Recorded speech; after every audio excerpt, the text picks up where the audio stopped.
aucun problème politique alors. Allez, pour démarrer, nous, on va essayer donc d'aller à l'essentiel. Gestion publique en 2022, ministre aux fonctionnaires appelé à s'expliquer à la télévision nationale. Et au même moment, le président Doumbouya annonce un vaste audit de tous les contrats passés au niveau de l'administration publique sous le CNRD en 2022. Je pense que c'est l'une des mesures qui pourrait vraiment réconcilier le président aux populations, parce que depuis un certain temps, on ne comprenait pas grand-chose. Ouais. On voit un dirigeant qui met en branle une justice qui semble vouloir traquer tous les dignitaires de l'ancien régime. Ouais. Et aujourd'hui, alors que des rumeurs circulaient sur des détournements en cours, ouais, on s'acharnait donc sur les anciens. Ouais. Les gens se posaient des questions. Et souvent, on nous demandait des preuves. Parce que quand vous dites que les gens sont allés acheter des maisons en Côte d'Ivoire, au Maroc et ailleurs, on oublie qu'il y a des Guinéens partout.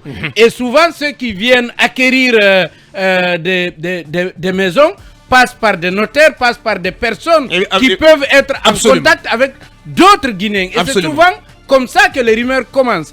Et on a eu la preuve avec ce qui s'est passé au ministère des Investissements et des Transports. On a eu la preuve que les gouvernants d'aujourd'hui ne sont pas mieux que ceux qu'ils ont trouvés. Donc, la mesure du colonel Mamadi Doumbouya, à mon avis, peut satisfaire là tous ceux qui s'interrogeaient sur la bonne foi de ceux qui nous gouvernent. En tout cas, c'est une forte annonce qui devrait ébranler, surtout au sein de l'administration. Moi, j'imagine un peu l'état d'âme aujourd'hui, ou l'état psychologique de tous ces gestionnaires, ceux qui sont aux affaires depuis le 5 septembre, qui ont été nommés à différents postes au sein du gouvernement et à des postes de responsabilité à la tête des EPA, des régies financières.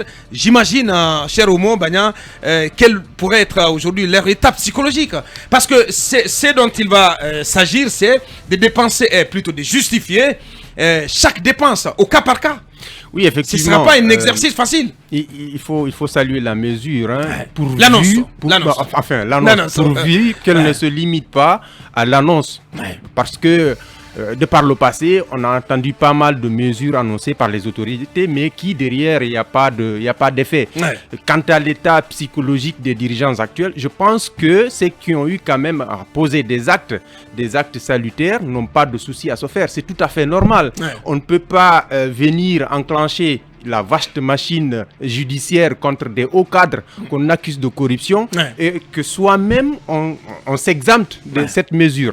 Donc Mamadi Doumbouya, je pense que c'est une façon de montrer vraiment aux Guinéens qu'il tient à la transparence. Et tu as rappelé tantôt un extrait du Conseil des ministres, du dernier Conseil des ministres, pour dire que lui, vraiment, il tient à la transparence et que la dilapidation des ressources, parce que c'est quand même l'une des raisons qu'il a évoquées quand il est venu le 5 septembre, et qu'il y a eu dilapidation, le pouvoir était géré par un groupuscule, par des amitiés. Et donc, si aujourd'hui, il réussit ce pari, je pense que, comme l'a dit Noubaldé, ça pourrait, entre guillemets, le réconcilier un peu avec cette opinion qui estime que la junte est en train de régler des comptes et qu'on se permet d'arrêter des gens de gauche à droite et puis par la suite, on se dit qu'il faut chercher les preuves. Donc, on va observer ce processus jusqu'à la fin et voir ce que ça va donner. Et encore que, l'autre mesure que je salue, c'est le fait d'obliger ces dirigeants, ces ministres et ces directeurs généraux de venir à la RTG, de s'expliquer. Et aujourd'hui, l'RTG qui va mettre en place un programme spécial. Parce une demande a été adressée à la ministre Aminata Kaba dans ce sens-là. J'ai l'impression que tout le monde aujourd'hui est sous pression, y compris le Premier ministre. Parce que le Premier ministre doit lui fournir un programme d'ici le 14. D'ici le lundi, après-demain. Oui, après-demain. Du passage des ministres, mais aussi des DG et des DGA pour justifier ces mesures-là. Et donc, je pense que c'est un nouveau feuilleton médiatique. Reste à savoir qui va s'ouvrir. C'est un grand chamboulement. Et ça risque de voler la vedette au procès du massacre. J'espère que dans cet exercice, il y aura quand même des hommes de médias privés qui participeront à l'audition entre guillemets de ces responsables des EPA et des ministres. Merci bien dit. Voilà, et il le rappelait tantôt, le colonel Mamadi Doumbouya, à qui on attribue ce bout de phrase que je rappelais tantôt en Conseil des ministres. Malgré les avancées significatives dans la gestion des deniers publics, de vieilles habitudes persistent et s'enracinent à plusieurs endroits. Oui, on a récemment ça veut tout dire. Oui, ça veut tout dire, puisque le colonel, venant au pouvoir, il a annoncé de rompre avec les pratiques du passé. Mais en quelques mois, on a vu au sein de l'administration que les anciens démons revenaient encore avec des soupçons de corruption, des marchés qui sont souvent passés voilà, sans appel d'offres. Donc les anciennes pratiques étaient là. Donc moi je pense que c'est une bonne mesure. Mais il ne faudrait pas que ce soit simplement un effet d'annonce.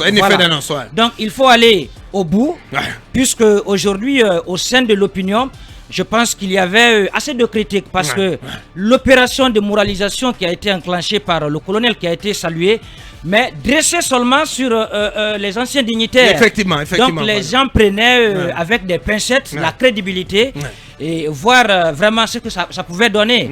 Maintenant, aujourd'hui, je pense que si les anciennes pratiques continuent et qu'ils prennent la responsabilité sur lui, vraiment de voir au sein de l'administration en vue de juguler ce phénomène qui existe encore, qui est perdu d'ailleurs. Je pense qu'on ne peut que l'applaudir. Mon impression est que vraiment depuis cette annonce, beaucoup ont perdu le sommeil. Sincèrement. Mais je vous assure. Aujourd'hui. Mais ils ont perdu le sommeil. Il y a une sorte parce que peu parmi eux pourraient échapper aux griffes de la CRIEF. Attention, ce qui va arriver là, mais ça sent pas bon. On sait actuellement on sait comment l'administration fonctionne. Généralement, les gens, ils ne respectent pas. Peut-être que mon homme nous en dira un peu plus. Ils ne respectent pas l'orthodoxie. Et je pense que beaucoup se feront épingler. Ça, c'est sûr. Mais au sein de l'opinion, je pense qu'il y a des critiques, puisque dans l'annonce du président de la transition, ce sont des ministères, des directeurs, mais il y a certaines institutions qui ne figurent pas, notamment dans la liste des structures concernées. Voilà, notamment la présidence de la République, certaines institutions comme le CNT. Donc il va de soi aujourd'hui que le président de la transition se fasse aussi auditer, puisqu'aussi au sein de son entourage, il y a... mais pourquoi pas Je pense que... parce que ce qu'il dit, il a tellement raison, parce que la présidence, c'est aussi les deniers publics qui sont gérés par la présidence. Mon cher Homo, vous ne direz pas le contraire. Mais pas du tout. Vous savez, lorsque Feu Félix Houphouët-Boigny a fait appel à l'actuel président de la Côte d'Ivoire, Alassane Ouattara, pour redresser le pays, je crois que c'était dans les années 93. Et quand il est arrivé, il a commencé par la présidence de la République. Très bien. La présidence a été auditée. Il a réduit le train de vie de la présidence. Le parc automobile a été réduit.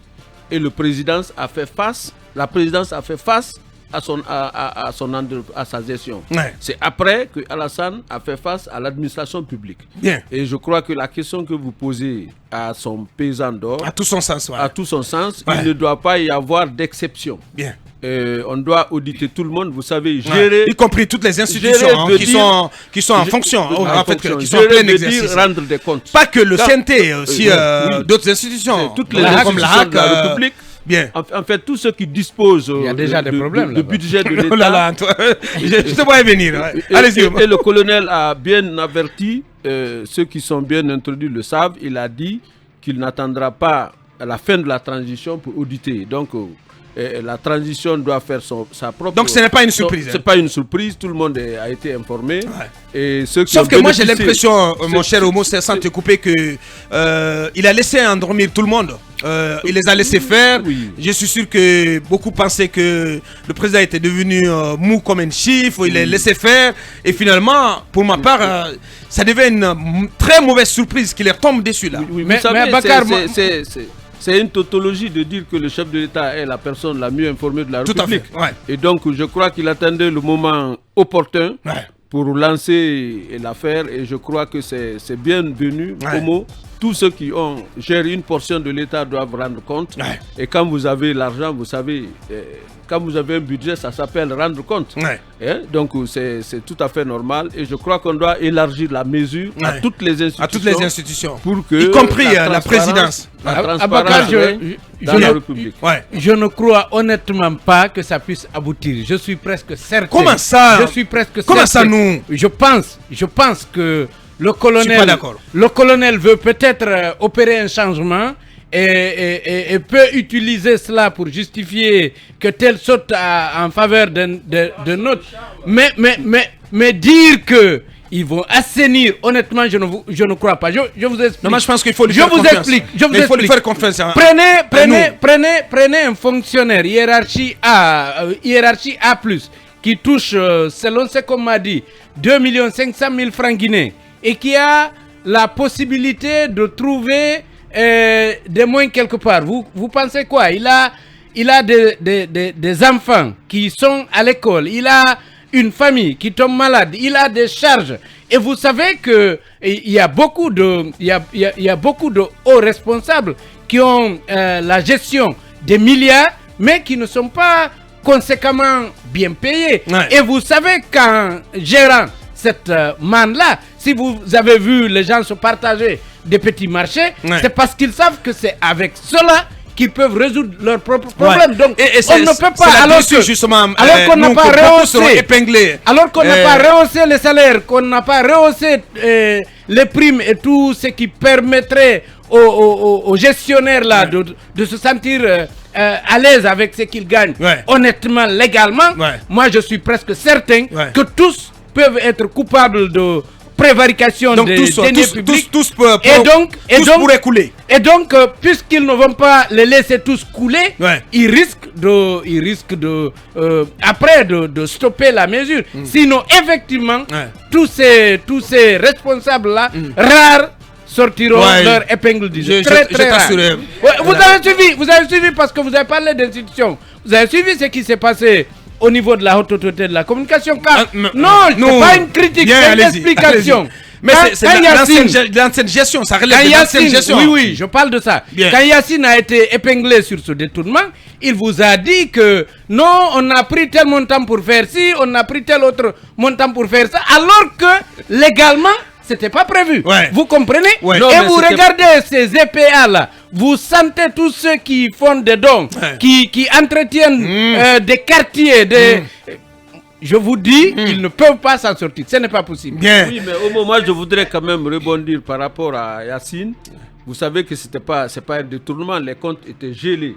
C'est le fait que. Ah, mais non, si, ça s'appelle détournement parce que il n'y a pas que. Attention, il n'y a pas que le montant justifié. On parle de 46 ou 47 millions qui n'ont pas été affectés. C'est-à-dire que. Ils sont venus. Non, c'est important de comprendre ce qui s'est passé. Ils sont venus auditer. Ils sont venus auditer.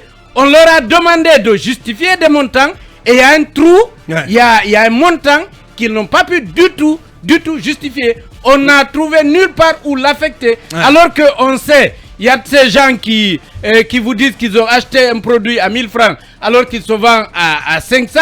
Le débat n'était pas à ce niveau. Le débat était sur un montant qui n'était pas du tout justifié. Et ça s'appelle détournement de deniers.